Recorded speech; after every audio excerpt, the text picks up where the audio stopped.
What an epic week it has been. We are coming off of the 65th annual Fort Lauderdale International Boat Show, the largest in-water boat show in the world. A quarter-point interest rate reduction by the feds, thank you very much. And the most epic presidential election of modern history, American history. My name is Kim Sweers. Welcome to Yachting Unplugged, and I am with Rick Thomas. Welcome to Yachting Unplugged. This has been a week. What a my week, God, right? I got my voice back I too. know. I'm exhausted. I have slept so much in the last week, just catching up from all the, the socializing and dealing with the clients and meeting people.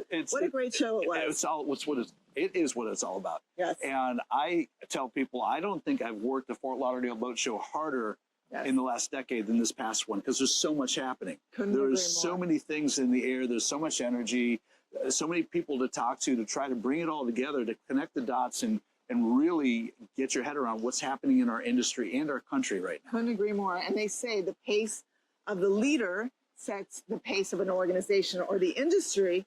And from what I understand, Brunswick had a great show. They talked about their outboard motors, Sea Ray, Boston Whaler, more units than they sold year over year. So that was some great news to hear, because when they set the bar in our industry, and the rest is going to follow. Well, that's exactly what we expect, and that's what we need here in the U.S. boat building industry, the boating industry in general, and the large yacht industry. It's all happening. And if you follow the large yacht industry, we came out of a pretty dynamic Monaco yacht show. And, the FLIBS and the energy and the conversations that were going on, the events that we participated in with the International Superyacht Society's Design and Leadership Gala, spectacular. The Seakeepers. Don't forget the U.S. Superyacht Association luncheon. Oh. Bert Fowles was spot on. Some amazing He's where he needs to be. He is. Yes, he is. Absolutely. And he really brought home the point, and really it needs to resonate that super yachts and yachting in general is so important to the sustainability of our industry, but also to all the communities that those yachts hit when they're at port. That's right. We're going to talk a lot today about the U.S. industry. And the interesting caveat there is a little less than a week now. Tristan and I are getting on an airplane. We're flying to Amsterdam for the Superyacht Forum and the Mets Trade Forum. And we're going to be engaged in the European and world industry, where I'm hoping to connect some dots between what's happening on the other side of the pond and in the Pacific Rim back to what's happening here in the United States. Couldn't agree more. I want to take a step back and think Qatar is having their very first boat show. I don't know if you heard that.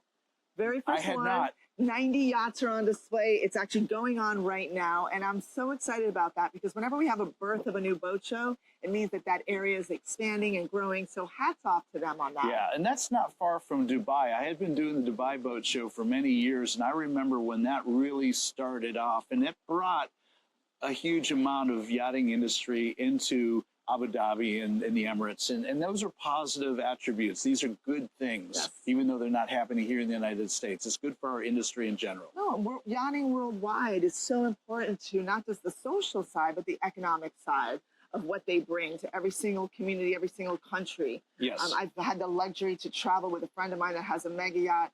I've gone to Turkey and some of the most amazing places in the world, and it's so great to see how they welcome us, and they really treat us like royalty, and then really encourage us to come back. Well, they should, because when you look at who's buying the product, 60 to 65% of all the large yachts in the world are purchased by U.S. owners. Wow. That's huge. And U.S. manufacturers are still exporting their products and designs and innovations into Europe and Turkey and the Pacific Rim. So however you want to look at it, we still remain the yachting capital of the world here.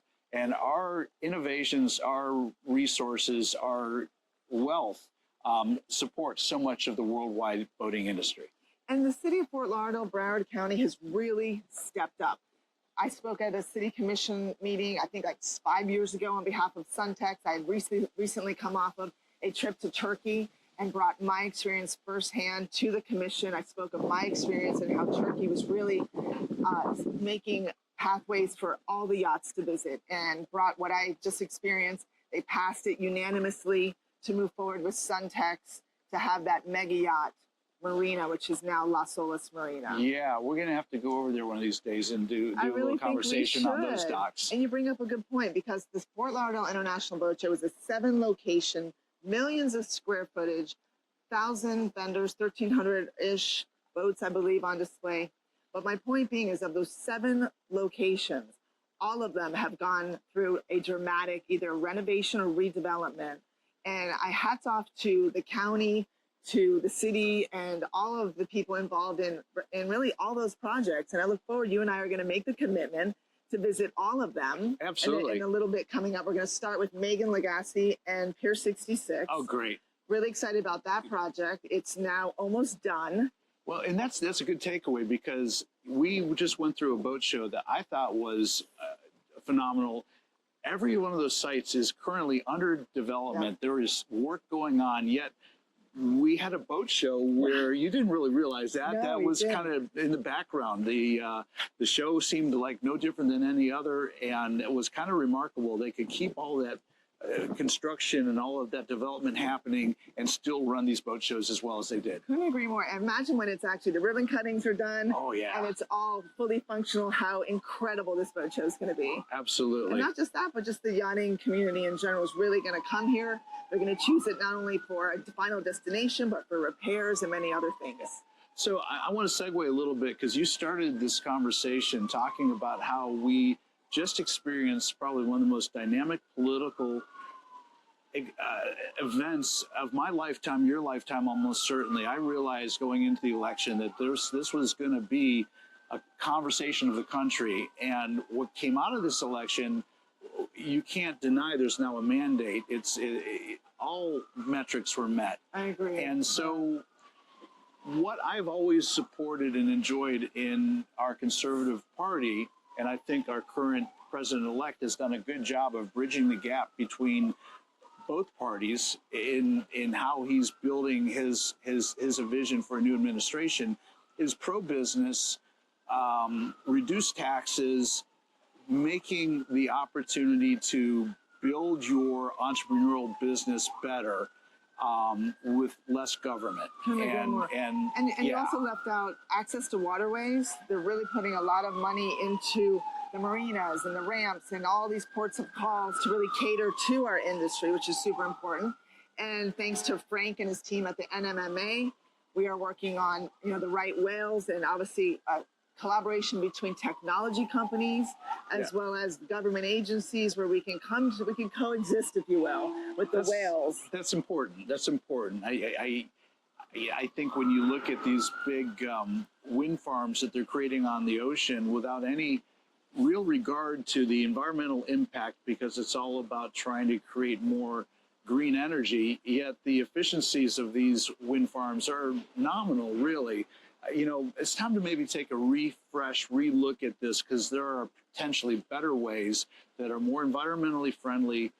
They're not going to impact, it's not just those whales, it's most of that marine life around those areas get impacted by this.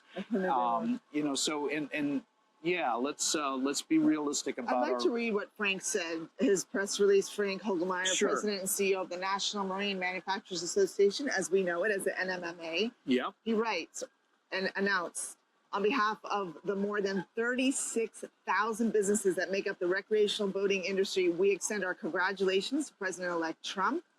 Recreational boat, marine engine, and accessory manufacturers are united in our mission to ensure the growth and success of our nation's 230 billion with a B recreational boating economy. I love this. This is important. Okay. With an estimated 95% of boats on our nation's waterways are made right here in the United States. Bravo.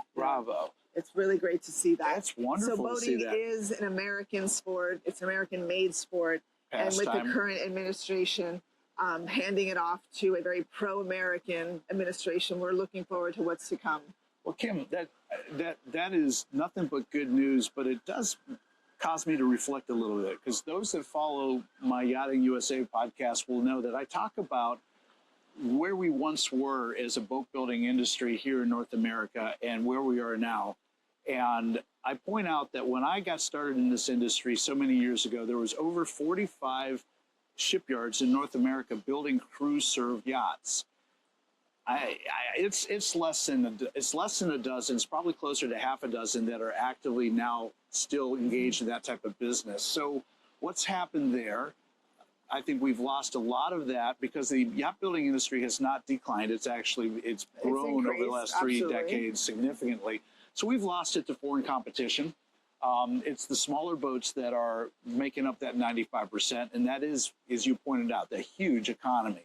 But it's also the American boat buyer, yacht buyer, that's buying 65% of the products that are being built overseas.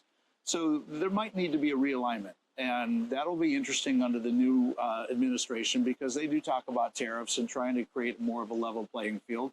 Not necessarily popular if you're building boats in China or Taiwan necessarily, but you know, we've got to take a look at our own boat building interests here as well. Right. Well, they say there's a saying, charity starts at home. It does. And we have to really be American focused right now.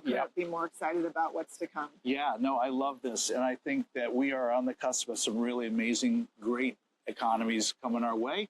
And 2025 should be remarkable. It will be, regardless of who won the election. Change has happened. Yes. And 2025 will be a really epic year of change. So next show, you and I will be with Megan Lagasse and her team at Pier 66. I can't wait. Touring the new Pier 66, which is, I mean, incredible. I had a chance to see it before, during all the construction, and now we're going to see it firsthand afterwards. It's going to be a great episode. There'll be our next one.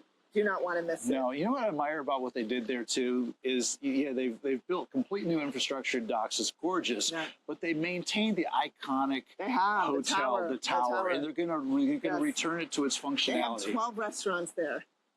I want to see how they put 12 restaurants there. That's amazing. Massive meeting spaces. They have a club that I toured that I'm considering maybe joining, where you actually can a resident or someone from out of town can join and use the amenities, but not actually stay there if they don't want to. They can if they want to. But yeah, great. We're going to tour the club too. So I'm really excited about it being a mega yacht destination, as well as, you know, boating in general and those that are on travel plans. It's great seeing you, Kim. Always. This Have a great week, and I'll see you on the docks at Pier 66. You will. Hopefully, right before we hop the pond to go to Amsterdam. Travel safe. Of course, always. So we'll see you on the next episode of Yachting Unplugged. And whether you live, work, or play on the water, just get on the water, because there's nothing better than a lifestyle on the water. I couldn't say it better. Absolutely. And always, always, always boat smart from the start. Yes, boat smart, Take care, everyone. Boat safe. Have a great week.